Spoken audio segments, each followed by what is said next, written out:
So yes, Umang, a warm welcome to this session today. And whenever I start a success story interview, this is more like my first question to all the students. How was your feeling when you saw the screen flashing a 715, which is the 99th percentile of GMAT focus? Uh-huh. How was the feeling at that day and at that moment on the test center? Yeah, it was really great. It was something like which I had been waiting for a long time, and when I saw it, like I was really overwhelmed and like I couldn't believe And it. And now I know like this feeling would have sinked in a little bit because you have done your test on January and a lot more things have happened and Yeah, you have yeah, converted ISB. I know that yeah, already. yeah, So congratulations for that. So let's start with the introduction basically, like tell the users a little more about what is that you do. Yeah. yeah. So I have been working as a software engineer since 2.5 years at Wells Fargo. Okay. So I plan to take about my GMAT journey if I would have to start. So I plan to take it for the first time, like in September. I had started my preparation around, let's say, April, May, sort of. But Okay.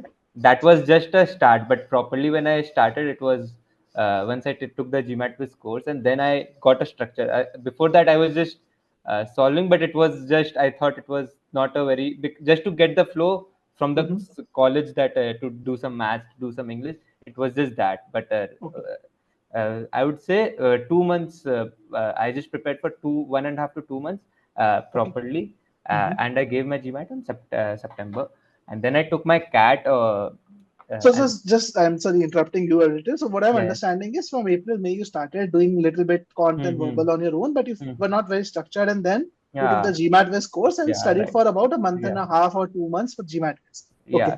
got it, got Yeah, just to get a feel of maths, English, just to get started. That was my aim. But it. Initially. there was no structure or anything. Once Mhm. I took a course, I think I won't say that course is absolutely necessary for everyone. I would Mhm. just say that it gives you a structure and a platform key to go about it. You know People, where to channelize your energy. You don't have to basically matlab, go about going to 10 different places that's and the do. and GMAT I find is something which there are not many resources very structured in a structured way on internet. Also, GMAT Club is good, Mhm. but other than that, I didn't find anything which is very structured material wise. So Mhm. first time I needed it, I found it really helpful. Like Perfect. when I give it for the first time, so for the initial part. But second time, I think I was able to do it without because I was conceptually I was confident enough. So to get that confidence initially, it is required because it's been 2.5 years, right, since you have come out Yes, of you're college, come on. and in your job you are not at all versed with all these things. Yeah, you Obviously, don't solve questions and all and uh, don't practice it. obviously I'm an engineer, so the quant questions were pretty easy for me. But Mhm. still, you need to get that confidence bit Correct. part of it. So you need a structure. So yeah, that's So where. what is the structure that you're talking about? So you mentioned structure. So can you give an example? I totally understand that. Obviously, you don't have to explain me, Obviously, but for there will be a these. lot more people who will Yeah, be yeah. watching this. So you're mentioning that you were using, let's say, quant and verbal. You're studying earlier in April, Mm-hmm. May, Mm-hmm. but it was not structured. You're possibly using OG or whatever. But what is the Mm-hmm. structure about that you understood from GMAT? Like, can you just explain that a little more? So GMAT preparation, I feel, should be done in phases. So Okay. there are some checklists which you need to clear before you Okay. actually go about the test, go through Mm-hmm. the journey. Mm-hmm. So checklist part. So I would say for verbal. So you Mm-hmm. need to know how to maybe, if suppose I talk about RC, need to Okay. know what is the author's main point. You need to Okay. be able to get to understand what is the stance statement or the statement which kind of defines the passage. What is the type of Okay. passage maybe? Is Okay. this a third person? Is it a subjective passage or is it an objective passage? What are Okay. the methods of elimination? So if Okay. I go about directly solving an RC, even if I was very well versed in English, I wouldn't have been able to do it. But you Mm-hmm. need to get an initial checklist pass. You know what are the ways of elimination. You need to know some basic concept. For GMAT, Mm-hmm. I won't say it's too much as compared to other competitive exams, but still there are some checklists which you need to clear. I didn't know about that. So for Okay. RC, I needed to know ki. So for RC, I specifically some tips if I have to give. For the Mm-hmm. first 50 passage, do not take time into account. I would say Okay. think like you That's a have very important. unlimited time. Even Mhm. if one passage take 20-25 minutes, it's all right, not a problem, I would say. You just need Okay. to take it step by step. So if you say first you need to read the passage very clearly. You need to determine what is the author's main point of view. You need to understand what is the conclusion. You need to understand what is the passage all about. You need to understand if it's a subjective, it's an objective passage. What is the third person's point of view? What is the author's point? So where is the contrast state word? Where is the author making a contrast? So all these things first you need to do that. Then you need to Perfect. go to the question stem. You need to identify what is the question. Is it a fact-based question? Is it a strength and weakened question? Is it a detailed question? What kind of question is it? Because for every question, it is much easier to answer it if you know what is the type of question.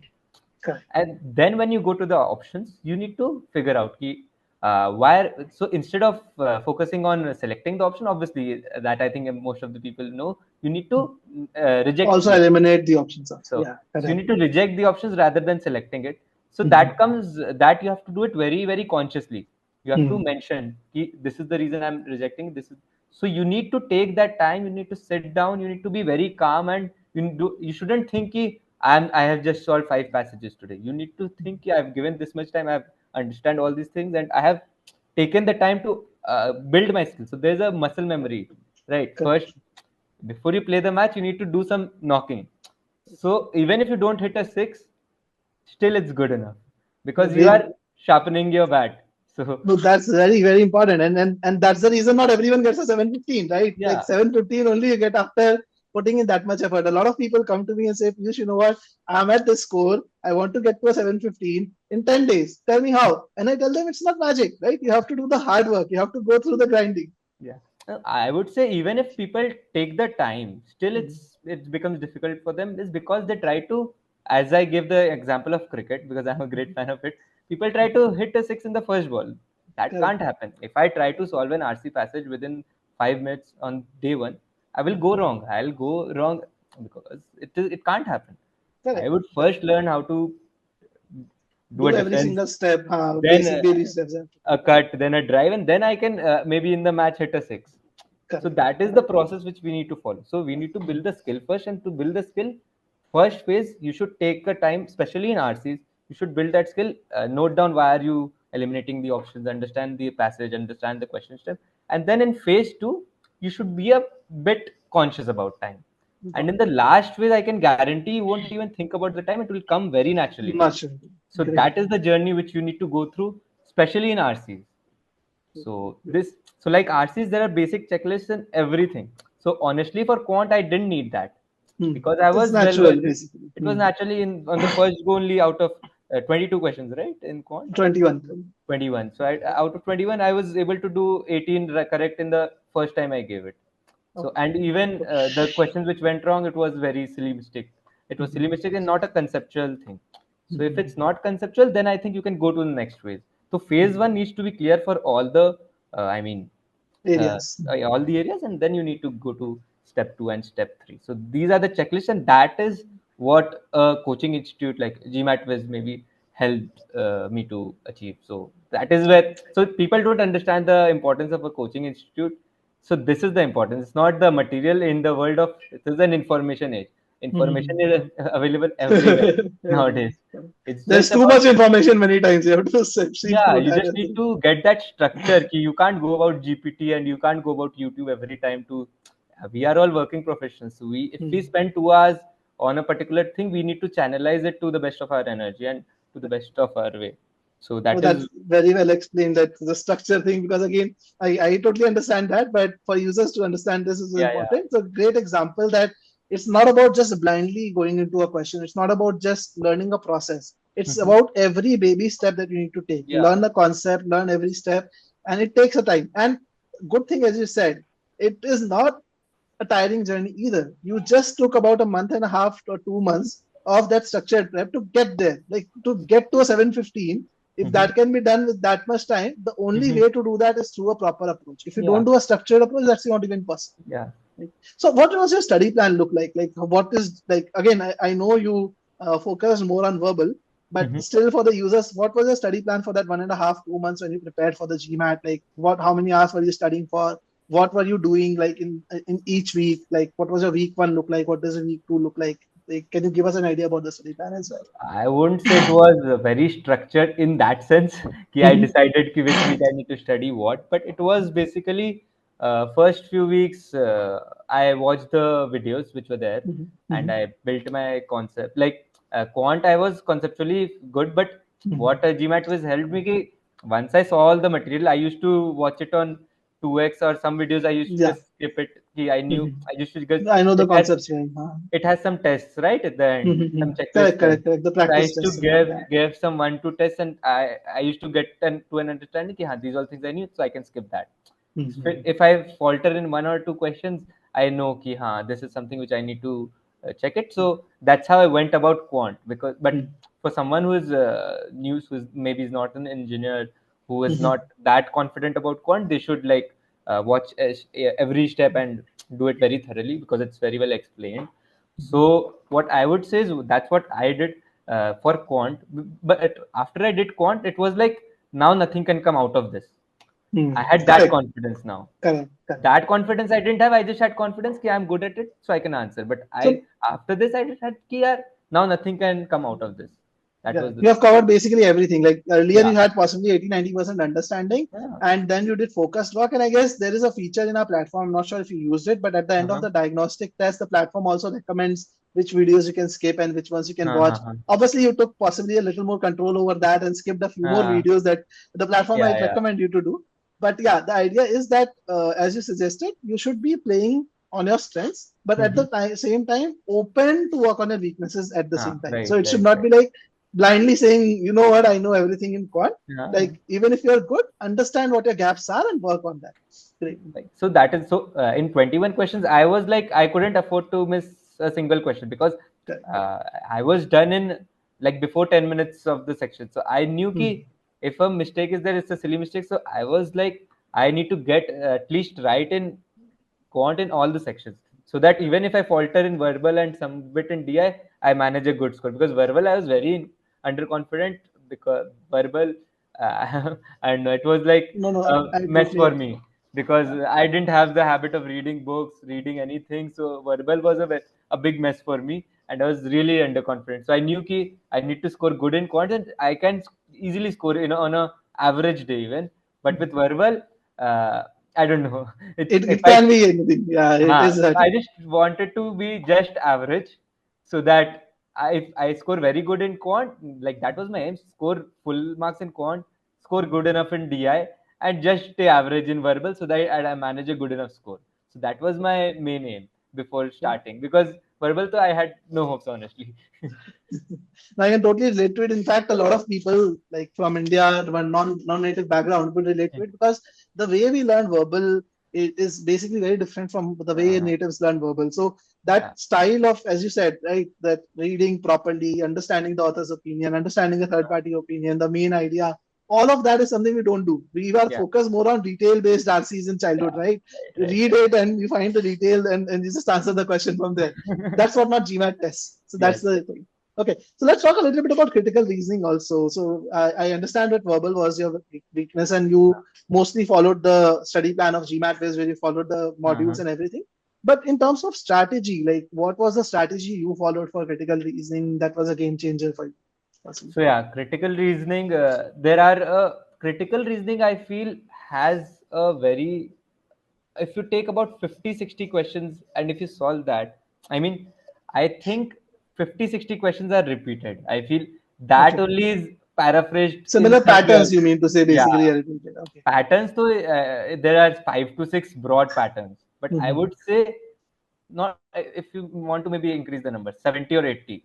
Mm-hmm. Among the 70 or 80 questions, I feel it's some or the other way paraphrased. If you know the answers, or if you know how to solve the 70 to 80 questions, I think you will be able to answer all of them.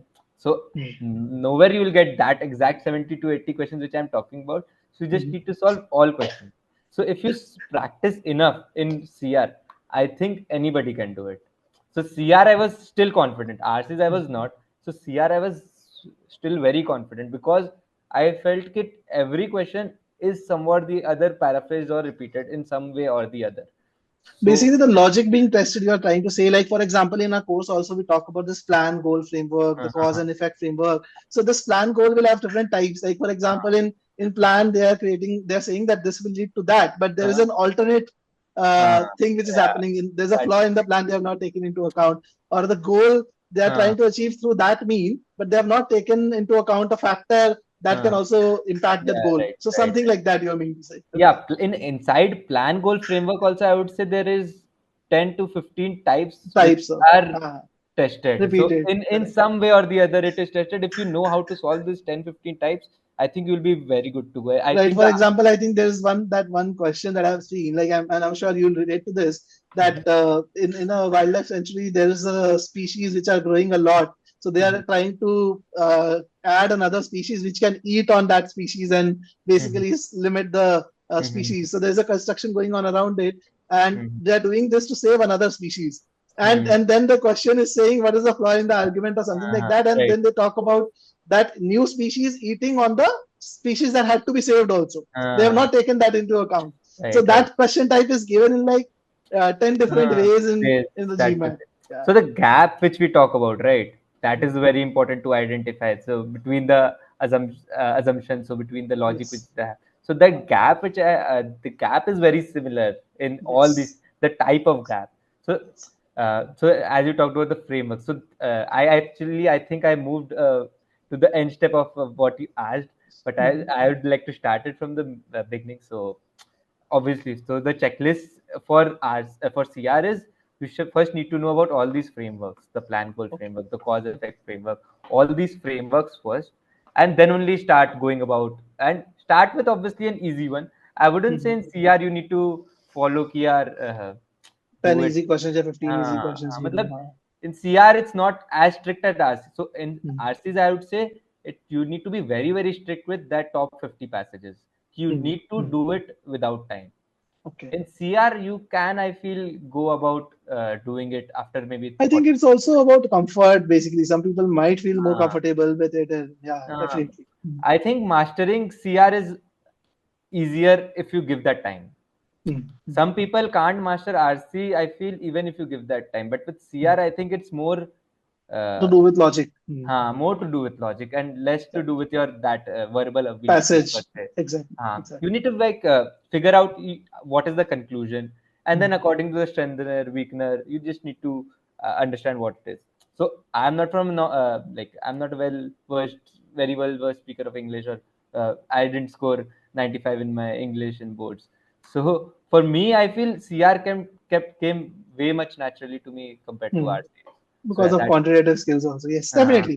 So just to rephrase what you said was that basically in the curriculum when you're doing through GMAT possibly obviously you've done this like long back, which was in September, hmm. so don't recall all of it. But when you're going through the curriculum, you were exposed to this like frameworks like plan, goal, cause and effect, comparison, and quantitative frameworks. And when you went through these frameworks, you started looking at the questions from that lens of Hmm. critical reasoning, and you started Yeah, understanding that okay, like these five questions are plan goal. This is what GMAT is trying to say. yeah, So this right. analysis is what you started doing at the back of your mind, and when you saw questions, you're able to say, okay, yes, I remember I had solved a question like Uh, this, and they were testing on these lines, and right. that made you feel more natural with critical Yeah, right. reasoning. Great. So there's a very proper framework which you need to go about. So you Yes. need to first identify what is the conclusion. Then you Mm. need to identify what framework you can choose: plan, goal, Yes. cause, effect. So generally, it more or less mostly falls under those 4, 5 frameworks which is given. Mhm. And then you need to seek a strengthener, weakener. Then what might be the assumption, and accordingly you need to answer. So in CR also you need to go through that phase one, and you need to Correct. go through it very consciously for some questions. So phase one is important in every topic that you do. I just Mm. feel it differs for everyone according to their strengths Yes. and This weakness. sense. So phase Perfect. one is very important, and you need to do that phase one. And phase two and phase three is something which is very natural. So initially, I used to think this is cause effect and this that. Mhm. In phase three, it was very natural. It was like Yes. it was just in the back of my mind, and I got to know how this is The the subconscious was possibly processing yeah. it at the So normal phase pace. three is the subconscious mind taking over your skill set basically, and in phase one you need to do those same things consciously. That's what is the journey from phase two to phase one to phase three basically. Perfect. Perfect. I'll drop in a link in case anyone wants to check out the framework thing. I'll drop in a link in the comments and the description below, so you can check out the frameworks on GMATWhiz. But yes, the idea is, as Umang is saying, that main thing is to basically make the process natural. And I would possibly go to the extent of saying that you made work like our CR to be a strength and RC to a level where you knew that you can be consistent with certain questions. And Uh, that's what should be done. Like you, when you're tackling CR and RC, not that obviously I want any of them to be weak, but it's important that in one area you feel rock solid, that it can be like you can trust on that always, no matter what happens. And the other area should be good enough for you to get a consistent result. That's, I think, hmm. what possibly happened with you overall. Yeah. So the thing in GMAT, specifically with GMAT, not with other exams. So suppose with CAT, it can't be like that. But with GMAT, what happens is it's because it is adaptive. So Mhm. if you score good, then accordingly you will get that RC. So Yes, that yes, is why it is important to be strong in one section. You yes. shouldn't be very weak. You can't answer easy questions also of RCs Mhm. maybe, but you Mhm. need to be कि हाँ ठीक है. Even if I'm not very strong, uh, if even if I falter in hard questions, that's okay. I But at don't least need I to get to falter. that level first. Yeah, Mhm. that is okay. But you Yes, need to be like very consistent in at least one section. So because that's how the algorithm also works.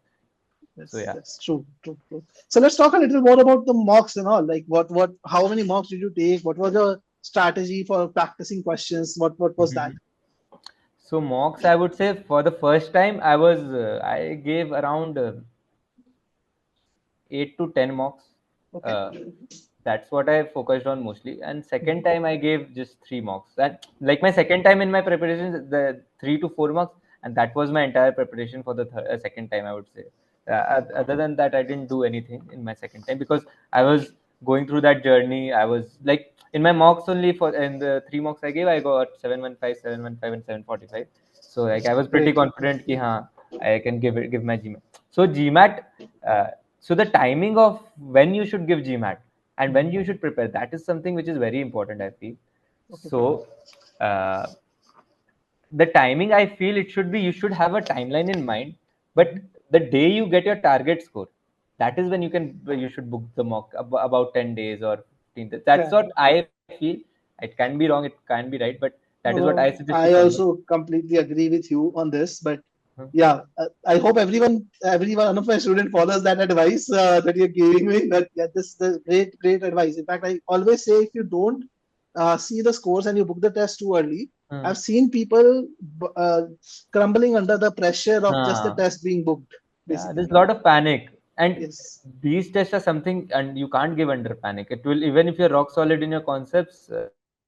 you'll just screw it up if you're not That's confident enough at where that I time. like. That's why I lost the game in the first Mhm. time when I gave the attempt at the exam. I think panic played a role. Like I think 30, 40 marks easily I could have gotten Scored extra. in that time. Mhm. Panic wasn't the case. So yeah, this is something I want to mention. It's a bit out of topic, but I think I got panicked because of that pen they give, right, in the GMAT exam, the pen and Correct, paper. I correct. wasn't and my style of writing is I write a bit like my other friends didn't face that issue, but I used to write a bit harder. I mean You that just put a little more pressure on the pen, lot of basically. pressure on the nib. So the because And of the that, nib will crack possibly if that no, pressure. it didn't crack. It used to stop working after some Yeah. time. So I had to Yes, exchange yes. my pen too many times. So it was Yeah. like I had to exchange it approximately 6 to 7 times. Oh my Uh, God. So you can understand. So Oh that is my the God. reason I faltered in quant because that is where you need to write the most in your paper. Mhm, So I mhm, got so before this, I would say in the previous 5 mocks, I just got one incorrect question total in the previous 5 mocks I gave, and then okay. that and the final day I got 3 incorrect answers. So Okay. that Because of is the that pen reason. thing. Because of the pen thing, I thought I don't want to blame it completely on the pen, but Mhm. like according I to think me, it's it just made a bit. about the first test center. Like when you're taking it in the center, there is something to that also. Like There is something something will go actually. wrong here or Yeah, there. there is something. So you can't. These are some things you can't change. And in the second time, I was prepared. I knew something like that This will is happen. gonna happen. There is a I think a simulation. You can buy it also actually from Yes, Amazon. yes, yes, You can yes. take a simulated pen. So I took a pen. There was some similar kind of a paper, and I tried to practice it, and I was confident the second time. So yeah, that was Well, as something. Panic is something which you should try to avoid. I think I know it's not every time possible, but yeah, you should try to avoid it as much as possible. Like you should Perfect. like focus on reducing your variables of panic as much as possible, I would say, if you Correct. can't focus on other things. Yeah. Yes, at least be prepared for that also. Right? Yeah, It's at not least try just to the be test of. prepared. Yeah, We it's can not do just a test of what time. is the best in our hands, right? Other things Correct. we can't manage. So any other tips, closing tips from you? So great tips on like how to do a study plan, structured prep, and we Hmm. delved actually very deep into verbal, which was the main area for improvement Yeah, in because I your think case. that's where I improved the most on, right? So that is something I would like be What was more. the final verbal score basically that you It improved? was 85, so it was 90. 85. That's a Great. great percentile. Yeah. 95 or 96? I think 96 No, was it's 94 percentile. 94, 94 95 percent. Yeah, they've percentile. Yeah. just recently changed that, so yeah, Uh-huh. just 1 point here and there. So But yeah, yeah, I great went point. from, so that was actually my highest score in any mock I gave. Okay, So it okay, was that's great. the best day, I think, for That's me. great. So That's verbal, great. quant and DI, so I can expect good, but verbal is something which I got 94 percentile, and I was like, how can this happen? It was the best score out of that 15, 20 mocks which I gave. So yeah, some things can be good for you also, some things can be bad for you I also. So think when you do that practice, and the good thing was that in the next attempt, you did not took too many mocks because I've seen people like getting fatigued by a lot of mocks also. ah, Like I just spoke to one of my student today. He got his worst score in the GMAT today, like out of all the mocks that he has taken, and he's asking Piyush, how can this happen? And we were discussing this before the test also. Like I recommended him not to take any mock in the last 3 days because I know he has an anxiety history, he hmm, can take anxiety. And hmm, what I saw was he was telling me that in the last 3 days he has taken 3 mocks. He didn't tell hmm, me that because I would ask him not to do it. So hmm. eventually, what happens is when you do too many mocks, and again, I'm not talking about any particular person as such. It's not about person. Hmm. The idea is as a student, you want to be ready for the test, and in Yeah, that you take too many mocks, and sometimes you get fatigued also. yeah, So right. and verbal, you would also agree with this among mostly that verbal is a area where you need to be very focused when you're reading, right? Hmm. The answer is there. It's not like Yeah, you have to apply a formula to find the answer. yeah, If right. you understand what is written in front of you, you can get any Hmm. question correct, Right, right, and right. that's where the like being fresh helps in that Uh, sense. Basically, so it requires the most amount of long-term focus, I would say. Focus is required in every section, but a long-term. So you need, even if I miss, let's say quant, even if I miss for 1 second or 2 seconds, I can come back to the question. I can, because it I've was a written small it down. question. Yeah, I can retrieve. I've written it down. I understand stuff. But in Hmm. RC, I have to like go Very from the focused, beginning. yeah, for the And every word and for everything. RC, I need to go from the first passage to the last. I can't be blank in the middle of it, right? So Yes, it yes. requires the most amount of long-term focus, I would say, consistent focus. Correct. It's more about like when you're reading, you have to be very focused. You can only do Uh, one read properly. yeah, That's the right. thing, and it has to be Yeah, very focused. right, right, Perfect. right. So, any other tips from your side, like Yeah, closing one tips? So, I can give one, two more tips. So DI part is also something which is a very big game changer. So for mm-hmm, me, it was like in the mocks which I gave. So I was like quant I'll get very good, mm-hmm, verbal I'll get bad, mm-hmm, and DI is something which used to determine my score. If I used to mm-hmm, get very good in DI, this my score used to be very good. If I mm-hmm. used to get bad, and like, but DI I think has the most amount of range. Yeah. Students, like for me at least, I had a similar range for verbal and similar range for quant, but DI, Mm-hmm. the range could range from approximately 79 to 88 or 89 also.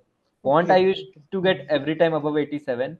Mm-hmm. Verbal I used to get around 78, 79 to 81, 82, 83. I don't think I used to get above that. But DI was a big game changer. So people kind of, I think, don't so in the today's session also we didn't speak about DI, but DI is, I Mm-hmm. think, a very big game changer. So in Correct. DI we shouldn't ignore DI, and DI has is a new section, so you easily don't get good materials also. So you should, I think, buy that DI data insights.